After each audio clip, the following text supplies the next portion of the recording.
Hi, it's King Mob on the radio, and this is the final part of our 5-episode series, King Mob on the telly. And we're going for a big finish. And we've hooked up with some really major people. The CERN laboratory are working with us. Elon Musk, who has invented the atomic car, and Sir Jeremy Dyson, who made a vacuum cleaner once. They're all working with us on what we call the program final. And that is all of the wonderful television moments that we have been doing over the last 4 weeks and will continue to do in the next hour are being programmed into a machine which has been specifically created to make a new face for television. More on that later. The good news is that the catering is being done by Heston Blumenthal. So I'll be having an ice cream and calzone sandwich while you listen to Hold Tight.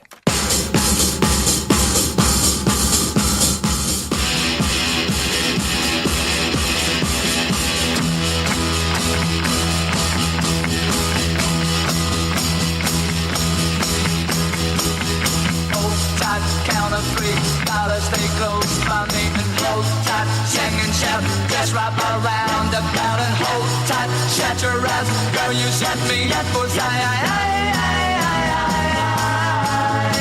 forget the other guys, you'll never fall, this time you go, hold tight, hold tight, hold tight,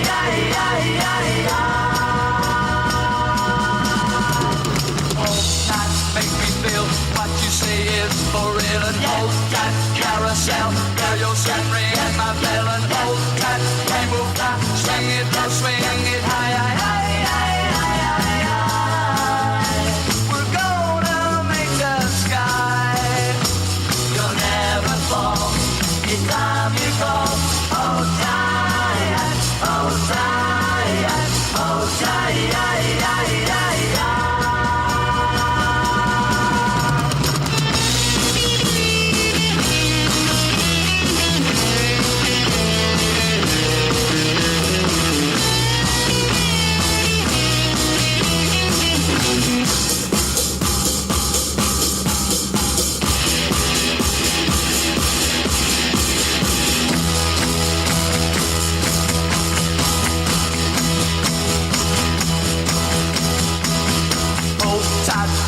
free, gotta stay close by me and hold tight, sing and shout, just wrap around the bell and hold tight, shut your eyes, girl, you set me up for forget the other guys, you'll never fall, it's time you go, hold tight, hold tight, hold tight,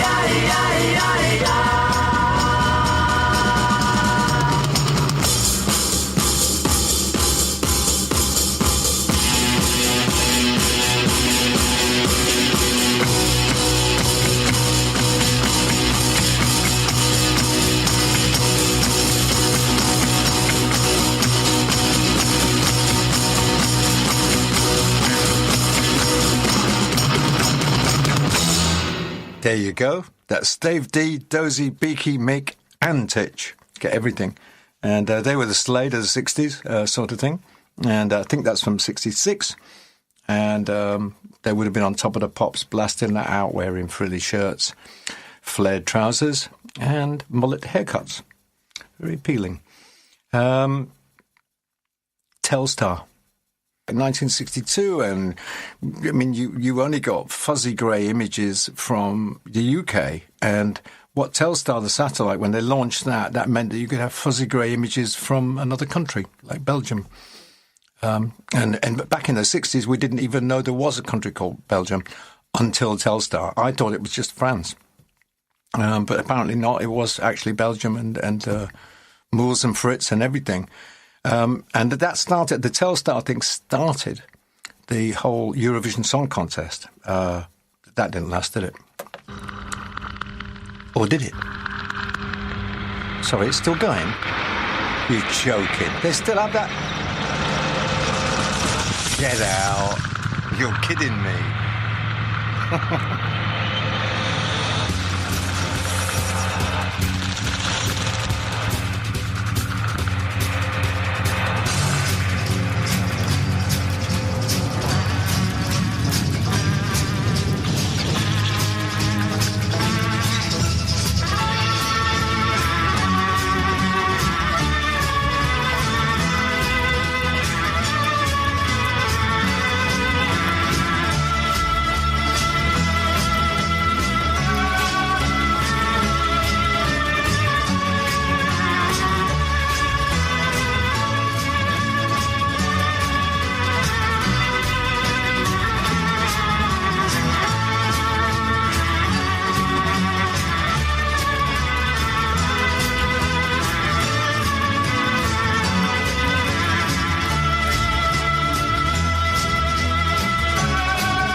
Wow, sounds like the world's caving at the end of that track. That's Joe Meek's Telstar, played by the Tornadoes. And I often wonder who it is who's singing along with it, going, ah, ah. You may or may not know that was Mrs. Thatcher's favourite record.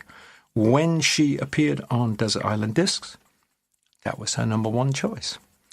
Beautiful piece of music. And that European thing, already there was a Europeanness about BBC, which for a long time was the only channel. BBC wasn't even BBC One because it was just BBC. And there was a strain of intellectualism about the early days of the BBC. There was as if they could educate you. I think it might be even in their original motto is inform, educate, entertain, this type of thing. And you were made as children to sit in front of a television and be educated, which was really weird. I preferred the cartoons and the car chases. But the first big show in that way was Joseph Bronowski. And he did a show called 26 parts, huge thing, called The Descent of Man, which showed how man had fallen from some sort of golden-skinned space god, and descended through the ages to be just surly and chippy and take pictures of your food type thing, which as we know, that's what life is like now. Anyway, old Joseph, to illustrate this point, he'd go around like museums, like the Louvre and all that sort of thing, and he'd point at statues and talk about them. And I remember him pointing at the statue of the Venus de Milo or Milo, as television call it.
There you go.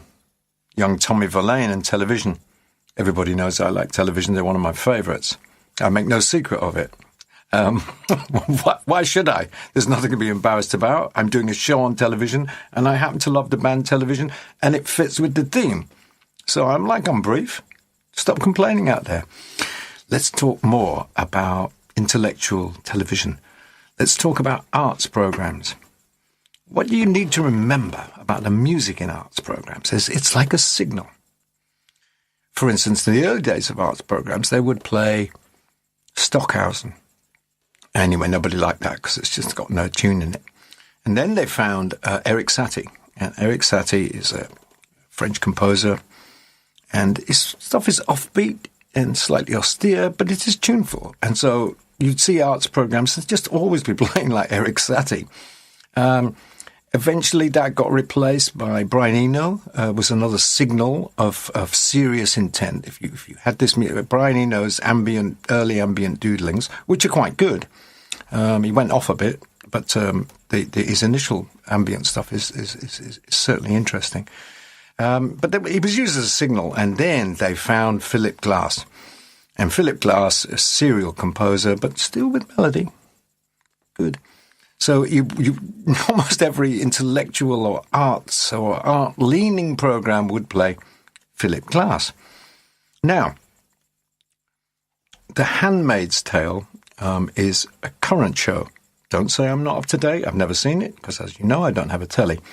But I did read the novel, and it's one of those feminist fantasies. Wonderful.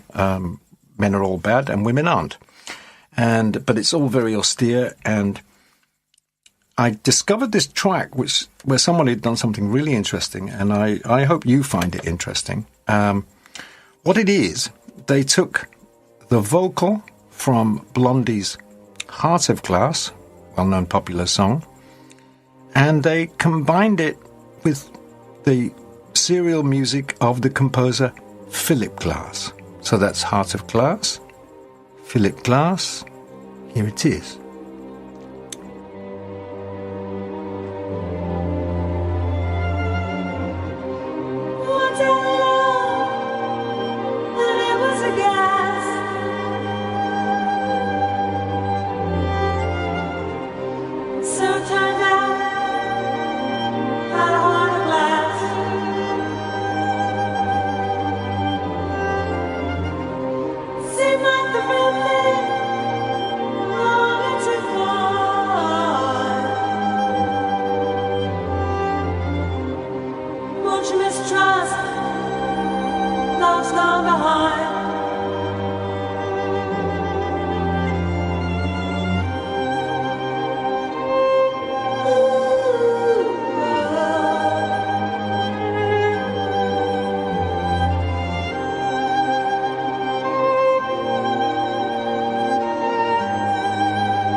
Well, that is a very interesting piece of music. I think you'll agree.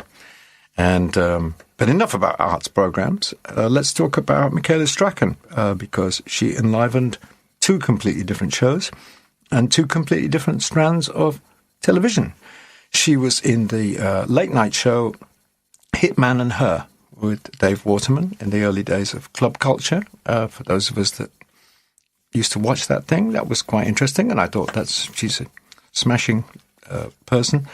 And then I really fell in love with Michaela when she was closeted in a hide with Bilotti, looking at birds.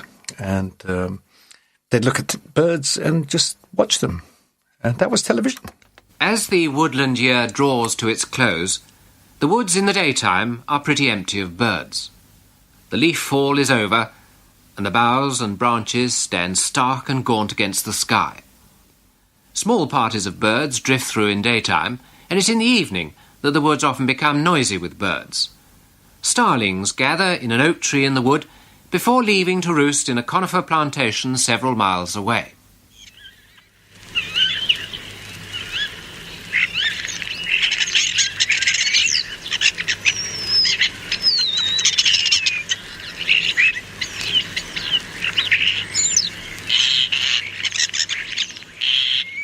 Well, there you go. That's Bill Oddie and Michaela Strachan in a hide, looking at starlings. Anyway, let's move straight on to pygmies, because wildlife documentaries are huge. We've got to get them into our final programme. It's a big part of television, modern television. National Geographic magazine, as I remember, it was only available in doctors' and dentists' waiting rooms back in the 50s and the 60s. And small boys like myself would look through it hoping to see a woman without clothes on. And occasionally it did have pictures of women without clothes on, and that was very educational. But now, National Geographic is like a huge television manufacturing site for documentaries about wildebeest or whatever, and going to all these places all around the world, which were previously inaccessible, and making television shows in them. And here's one with some pygmies from the Gabon, which is south of the Sahara, and the pygmies will sing about themselves. Yahweh, Yahweh, Yahweh, Yahweh, Yahweh, Yahweh, Yahweh, Yahweh, the good of the Yahweh.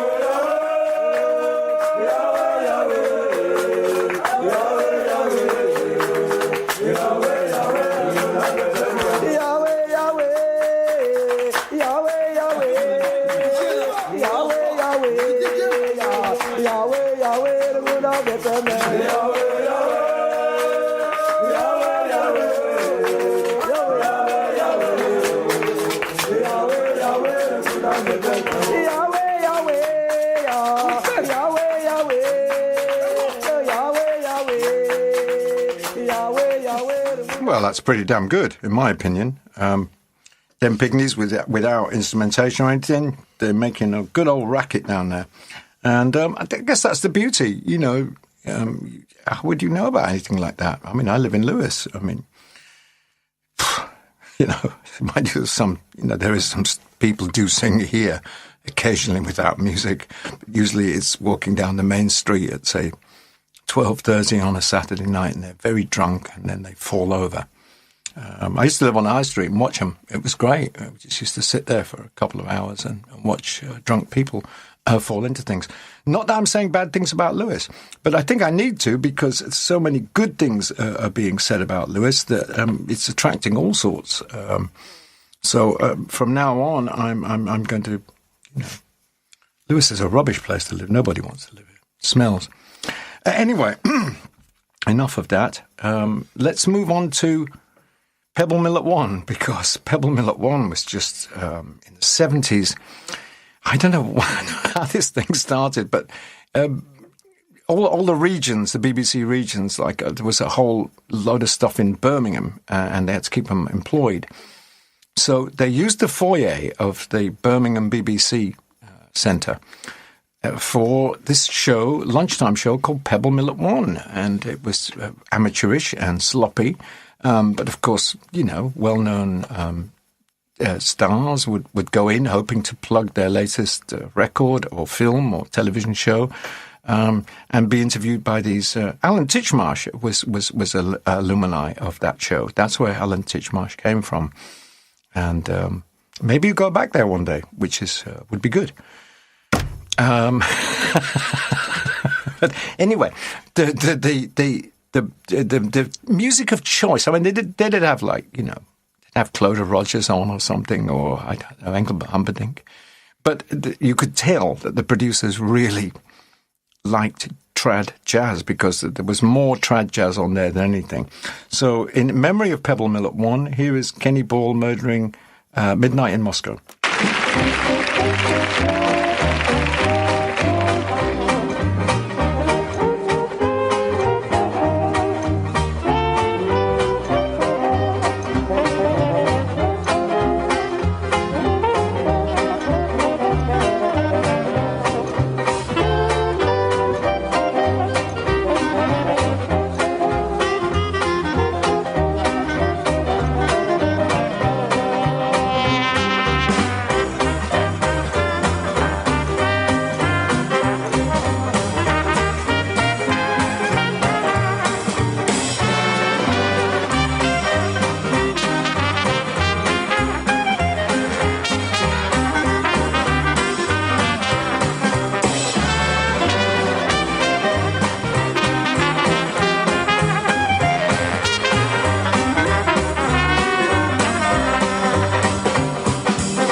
You know, actually, I was cruel, and it's not fair. Actually, Kenny and the boys are actually kicking it there. I actually enjoyed that. That is live, and that is from Pebble Mill at 1. And I don't know where you are, Kenny, but you were blowing there, that's for sure. Now, we deal with... I mean, that show was in the 70s, and really trad jazz hadn't been big since, late 50s, early 60s at the best. And there were these sort of backward themes on television. I used to love we called it a late night show back in the day, but in the 60s it must have been on at 10:30 or something. It was called International Cabaret, and it was on one of the ITV networks. I think it was on Thames, and it was hosted by this guy called Ray Martin. And Ray Martin was one of those throw forwards. Like, if you look at Graham Norton and if you look at Julian Clary, Graham Norton, they're a kind of type that we now know, which they're waspish and they're funny, and they're sharp and they're gay, right? But late 60s, you didn't get much of that. But this guy, Ray Martin, was just like that, and he was dead funny, and I enjoyed him a lot. And his show, International Cabaret, showcased, as it sounds, really sort of cabaret acts from around Europe. I mean, mostly dreary nonsense, but he was always really funny with the intros. And then on it, I saw this performer he must have been in his dotage. And it's Georges Trenton, and he's going to sing for you La Mer.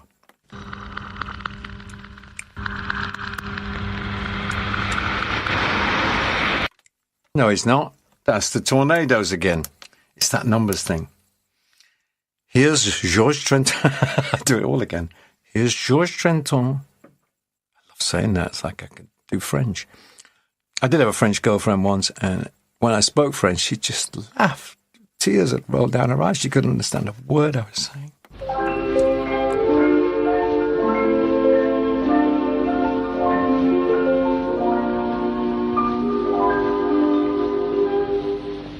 La mer qu'on voit danser le long des golfes clairs a des reflets d'argent.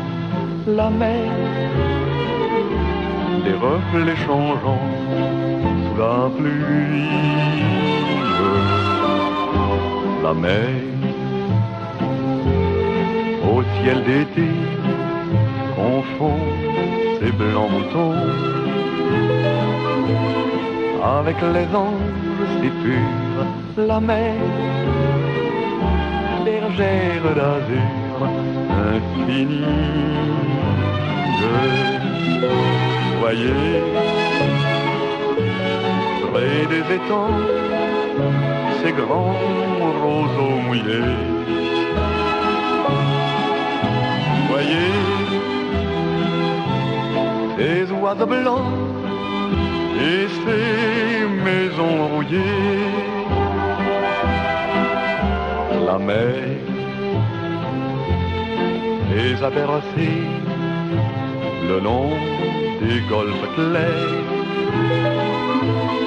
et d'une chanson d'amour. La mer a bercé mon cœur pour la vie. La mer qu'on va danser le long des golfes clairs a des reflets d'argent. La mer, des reflets changeants sous la pluie. La mer au ciel d'été confond ces blancs moutons avec les anges si purs. La mer, bergère d'azur infinie. Voyez, près des étangs, ces grands roseaux mouillés. Voyez, ces oiseaux blancs et ces maisons rouillées. La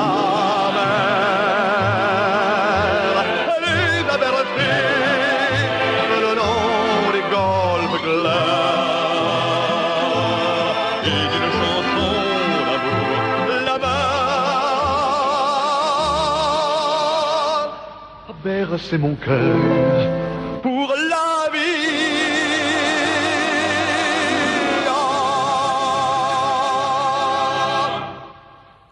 Well, let's all have a glass of Entente Cordiale. That's my advice. Wonderful. Georges Trenton. I love that piece of music. And it leads us strangely onto the area of documentaries. But before we do that, I have to make an official announcement. Radio Lewes is now, this is big, it's available on Spotify. I don't know what Spotify is, but Radio Lewes is available on it. And that's very important. Because you just, apparently, if you've got Spotify, all you have to do is dial in and it'll be there. And they've got a radio section, and through the radio section you can find Radio Lewes, and from that you can find the King Mob Show or any of the other shows that are available on Radio Lewes. So enough of that, but let's not forget what we're really here about. We're taking all of these wonderful moments from the past, like International Cabaret, and we're programming them into a machine, which is a very strange-looking thing. I must say it's kind of bell-shaped with like metal wings. I don't understand the technology, but just remember this. All of these wonderful television moments are being fed into this machine, and at the end of the show, and we don't know what it will be, there's a mystery here and an excitement and a kind of sense of suspense because the new face of television will be arriving shortly. Documentaries. Ken Burns, fantastic. Did these loads of big series for HBO on Civil War, and maybe about 15 years ago he did the definitive jazz documentary. In that, you couldn't really do it any better. It was 8 parts, and he, with the power of HBO's money and his good contacts, dug up every single quality piece of film associated with jazz. And he got a lot. And if you ever want to spend a week watching that box set and you like jazz, and even if you don't like jazz, you might be surprised at how cool a lot of it is. I'm going to play you one of the songs that he found, because this song was actually, they used to make these live performances, filmed them, and there was something called a video jukebox, which was kind of like a television. I've seen pictures of them, but I never actually saw one. It's like a jukebox, and then pictures come up. Anyway, Slim Gaillard, who's a terrific jazz performer, is on that video jukebox doing Palm Springs. You better get your luggage packed. Meet you by the railroad track. Something a jive and swing. Everybody's jumping on the Palm Springs. Riding like a buckaroo, playing tennis, swimming too. Listen to the cowboys sing. Everybody jumping on the Palm Springs. While the snow is falling on the mountain top, and the coyotes calling, boy, they never stop. If you want a dancing song, you better bring some cabbage long.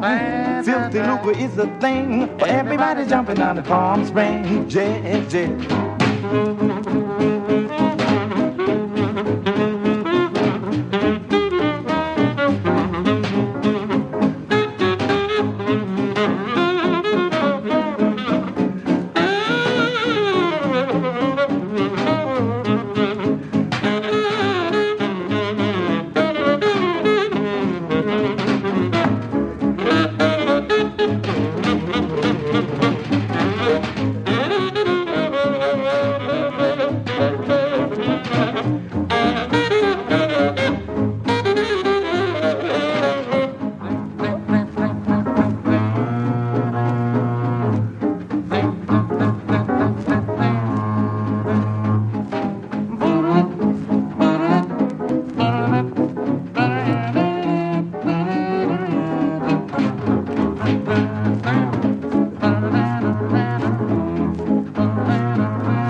Sounds like somebody was dancing in the studio. I like it.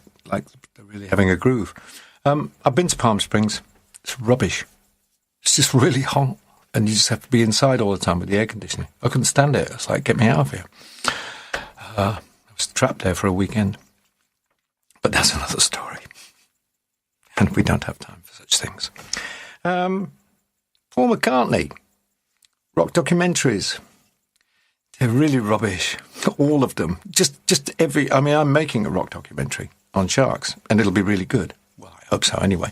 But it certainly won't be one of these where people just come and talk about things. And then he did this and the thing. And then when we recorded that and then we used this gear... Honestly, I'm like, get out. And it's got even worse recently because things like Sky Arts and Canal Plus and everything, they get these like big documentaries, but they're actually puff pieces made by wealthy people like Keith Richards or Paul McCartney. I mean, the Keith Richards one that he did for his last album was the most desperate piece of stuff ever.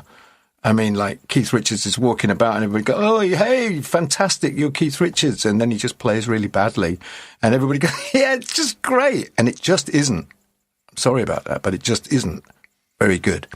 Paul McCartney, a bit trickier because even though, you know, he's an old fella like myself, and most of his output is not that good, he can still knock one out once in a while, which is a bit irritating, to be honest. Someone to look up to.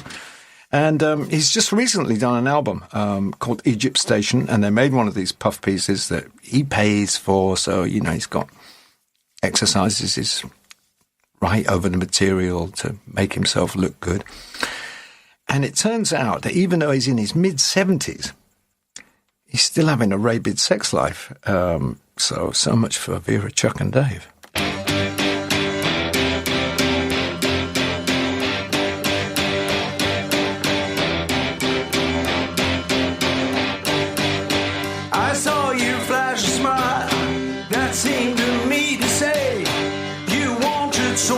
More than casual conversation. I swear I caught a look before you turn away. Now I don't see the point resisting your temptation. Did you come on to me? Will I come on to you? If you come on to me, will I come on to you?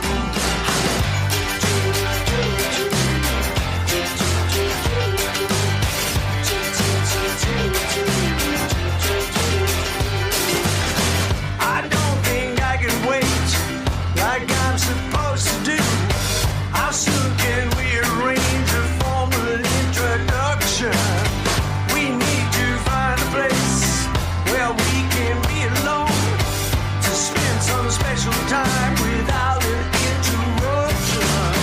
If you come on to me, will I come on to you? If you come on to me, will I come on to you?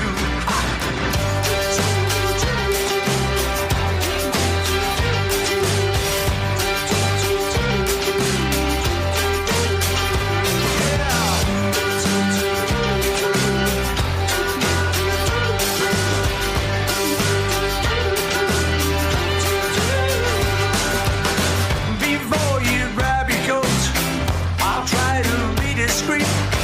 You know we can't be seen exchanging information.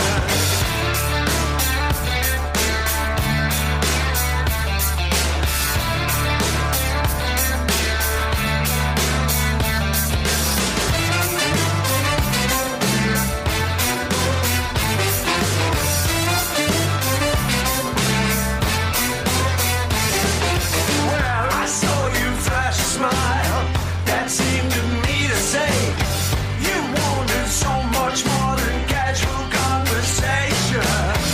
If you come on to me, then I'll come on to you. If you come on to me, then I'll come on to you. If you come on to me, will I come on to you? If you come on to me, will I come on to you? If you come on to me, then I'll come on to you. If you come on to me, then I'll come on to you.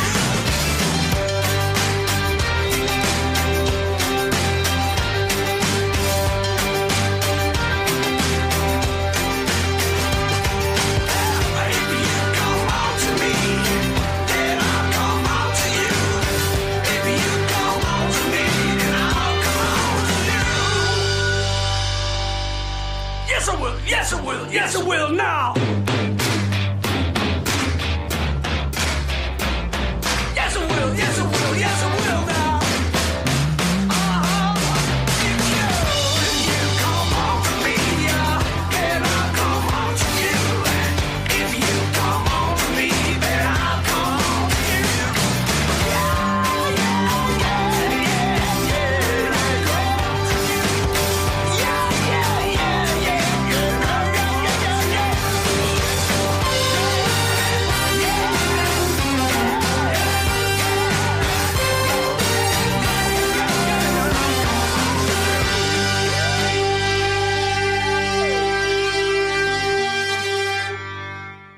Well, that is a monster record.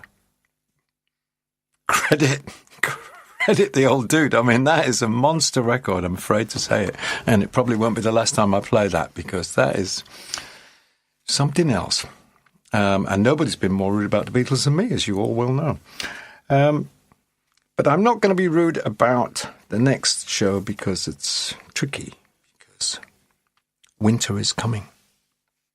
So what, you might say? Winter's coming. Put on a big coat, have a cup of soup, make sure Grandma doesn't fall asleep on the radiator. But no, not in Westeros. Winter is coming. And that means there'll be more zombies than in the entire 8 seasons of Walking Dead.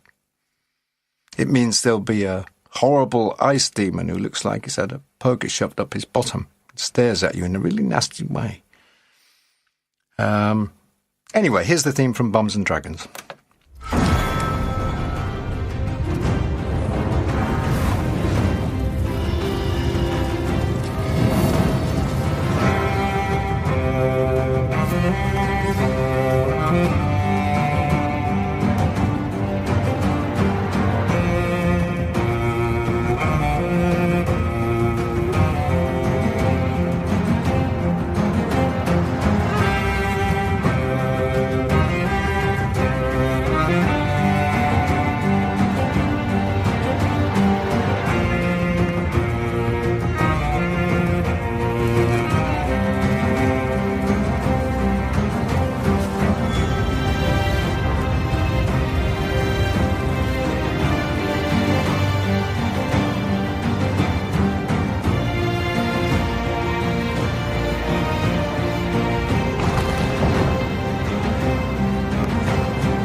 Yeah, well, winter's coming for all of us, and the show's moving inexorably towards that climax thing that you hear so much about.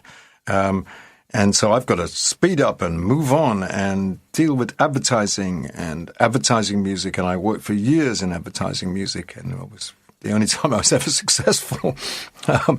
But I did do some good stuff, but not as good as this, which was used on a Volvo ad.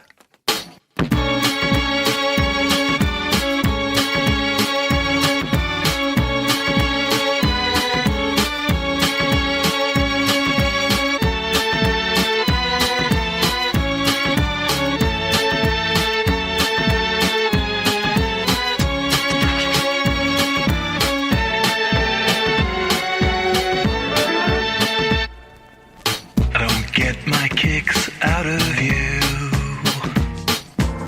I don't feel the way I used to. I know it's bad after what we've had, but I'm just not the angel you knew.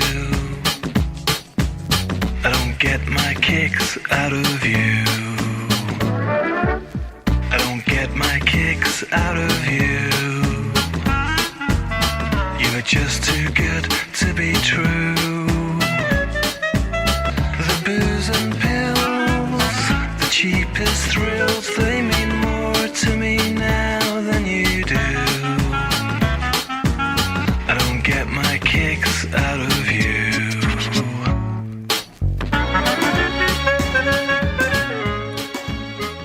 So that's the Real Tuesday World, doing music for actually, they recorded the track first. It's a bit of a cheat, but they did use it on a Volvo commercial.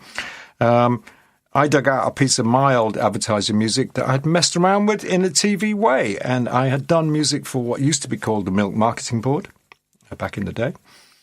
And I then remembered I was making longer versions of the advertising work that I did that I thought was interesting.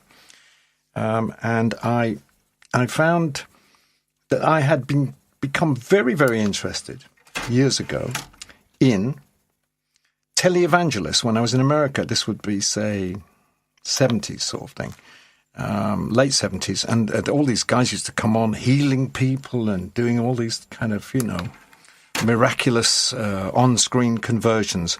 So I took the piece of music I'd done for the Milk Marketing Board, stretched it a bit, and put a vocal on as one of these televangelists. It's called JC Fuzzy.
By the way, I did sample a bit of Elvis in there.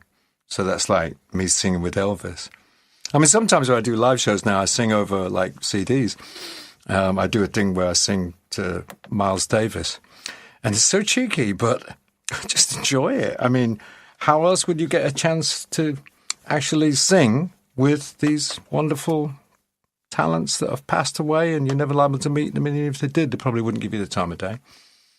I bet if Miles was living, I went up to Miles and said, Miles, I want to sing with you. He'd go, yeah, see you next Wednesday.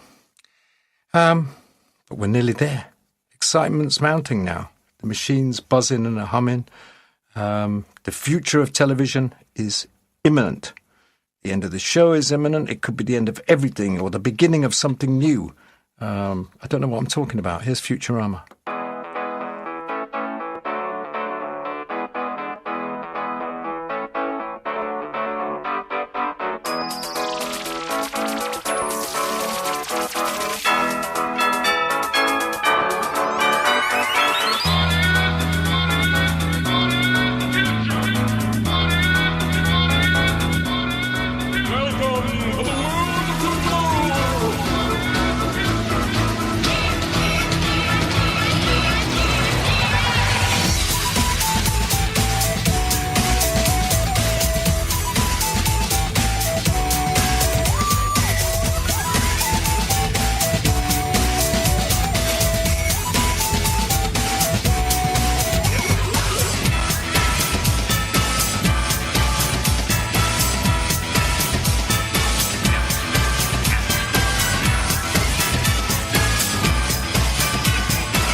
Well, here we are. My voice is choking with the sheer emotion of the thing because it's about to happen. The machine is vibrating, and very odd feeling in here. The temperature's dropped. Feeling a bit odd, to tell you the truth. But anyway, it's mist. I can see here. There's like a pale mist coming out. Oh, and the door's opening now. Yep, the door is opening. Something is emerging. Figures are emerging. I can see them. There are three figures are emerging. That's clear. And the first one is a tall blonde woman. She's wearing a cartoon nurse's uniform. It's ridiculous. And next to her is a small bald man. He's wearing a rain mac. And then between them is another figure, also wearing a rain mac, with a shopping bag. Wait a minute, those boyish features. That cheeky smile. The raised eyebrow. No! It's Ben!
There's one thing I know about radio, Ben.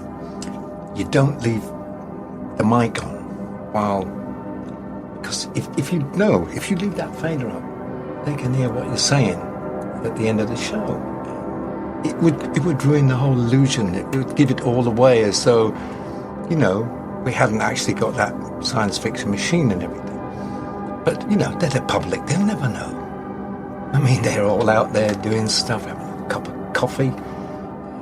Some of them might even be on the toilet. I mean, what people do when they listen to the radio, it's none of our business, is it, right? I mean, we're just here to, knock the stuff out, do a few jokes. Anyway, see you next week, Ben. It's been good, as usual. And, I've got some more rubbish from next week.